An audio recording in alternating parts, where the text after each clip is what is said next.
Parshas Naso. This week's Parsha contains the three-part priestly blessing, the Berchas Kohanim. It's found in Perek Vav, Psukim Chav Beis through Chav Zayin. That's chapter 6, verses 22 through 27.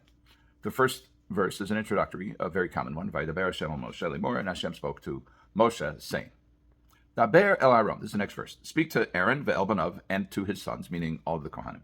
Lemor, as follows.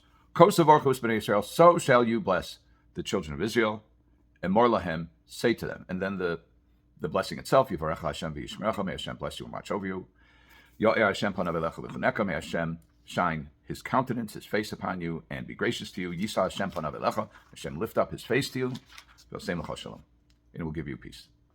Two questions, at least to start. Number one, why use the Kohanim to bless the Jews? Why not just bless the Jews directly? Why does God need to resort to the Kohanim? As a matter of fact, and we know it's not the Kohanim who are actually the sources of the blessing, they are simply the conduits of the blessing. How do we know this? From the last verse in Chav Zayin, which is verse 27, it says, V'samu es shemi al bnei Yisrael, va'ani avorchem, and they will place my name on the children of Israel, and I will bless them. So God ultimately is doing the blessing. He is causing whatever change is taking place. So why do we need this whole mechanism? Why are the Kohanim the ones, why are they blessing? Why doesn't God just do it? Or God bless directly? And secondly, from the flow of the verse, there seems to be a couple of extra words here. It says, so shall you bless the children of Israel. And then it says, Emor lahem, say to them. Well, if you're blessing them, you're obviously saying it to them. Why doesn't it just say, so shall you bless the children of Israel? Yivarech Hashem v'yishmerecha, may Hashem bless you and protect you. So I think those two questions actually answer each other with a little bit of help from Rashi. Rashi says, Emor lahem sheyihiyu kulam shomim, that they should all hear. Meaning, this is not simply a recitation, but this is if you will, a demonstration or a performance. It's something where the Kohanim are saying this, and this was done in the Beis HaMikdash and also outside the Beis HaMikdash. We have it today in Eretz Yisrael. It's done every day.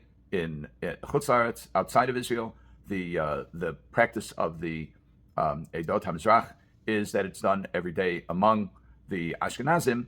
It's the Kohanim don't perform it every day because we have a rule that the Kohanim can only bless out of Simcha, and if they're in Golus, if they're in exile, there isn't the requisite level of Simcha. That's the standard for the Ashkenazim. But the Berchas Kohanim is nevertheless recited in Chazar Sashatz every day, in the repetition of the morning Shemona Esrei, the Amidah. So the Kohanim are delivering this, and Mor Lahem, they must say it to the children of Israel. The children of Israel must hear the bracha. So we have to ask ourselves, why? Why do the children of Israel have to hear the bracha?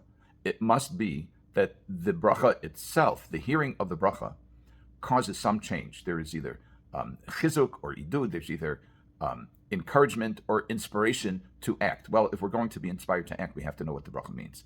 Now, it's a somewhat esoteric bracha, so we have to figure it out. The Netziv in Ha'emek Davar says, for example, that the bracha is not limited to any specific endeavor. So when it says, Yivarech Hashem v'yishmerecha, may Hashem bless you, the implication of blessing is to have more of something. And he says, whatever it is you're doing, whatever good you're doing, whether it's spiritual or material, you should have increase. Now, Rav S.R. Hirsch says that the bracha, the first bracha, Yivarech Hashem v'yishmerecha, and Rashi is of the same approach, is that yisborchu nechasecha, that your assets will be increased. In other words, it's a material blessing. You will increase your assets. So what's v'yishmerecha? Well, once you have increased assets, you need protection of your assets. Somebody who has nothing doesn't need to protect his assets because he has nothing to protect. So somebody who has needs shmira. And there can be shmira, there can be more than one danger that arises as a result of the bracha, of material plenty. One of them is that people try to take things away from other people. We call them thieves, robbers, etc.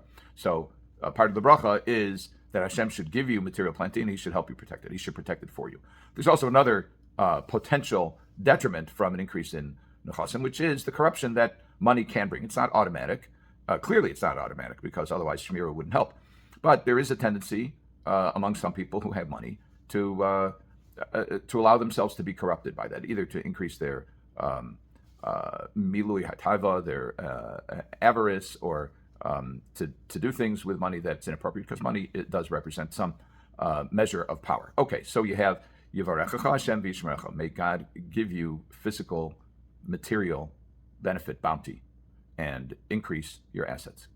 The next verse is Yo'er Hashem panav elecha v'chuneka.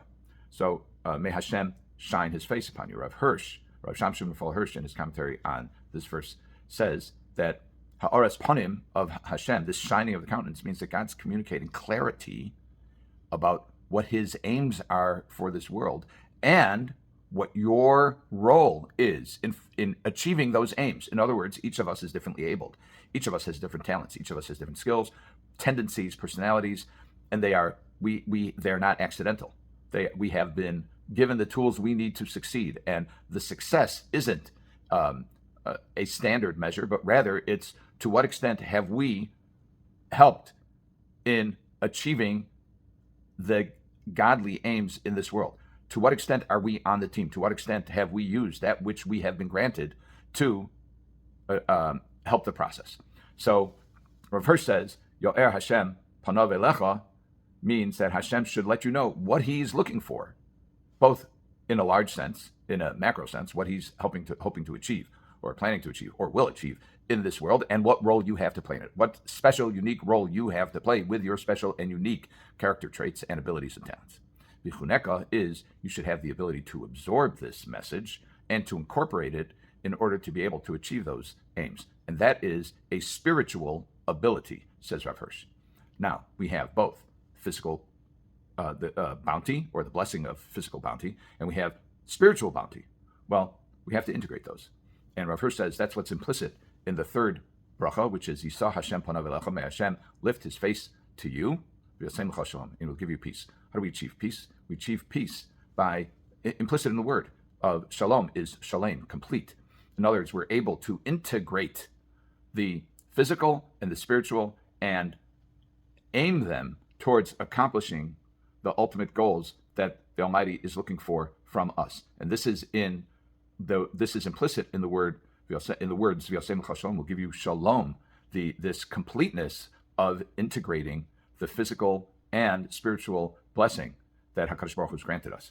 And he says, Rav Hirsch says, that the presence of God dwells where the material and the spiritual unite. We are material beings in a material world with a spiritual mission, and we have a neshama, we have a soul. And that soul and that physical being are joined together in this world, and we are to incorporate the available resources, both material and spiritual, and through the ha'aras panim of HaKadosh Baruch Hu, which comes about through the study of Torah. We have a bracha that in Berachos Kriyas Shema, in the blessings that precede the recitation of the Shema, which is v'ha'er einenu b'sarasecha, enlighten our eyes with your Torah. In other words, the more we learn Torah, the more we are able to understand what the Almighty wants from us. And this blessing is a map for how we integrate the physical and the spiritual to do the will of HaKadosh Baruch Hu. And that's why it has to be said, Emor lohem, say to them these words. When we hear them, our goal is to take them to heart, to be inspired, and to act. Have a good Shabbos.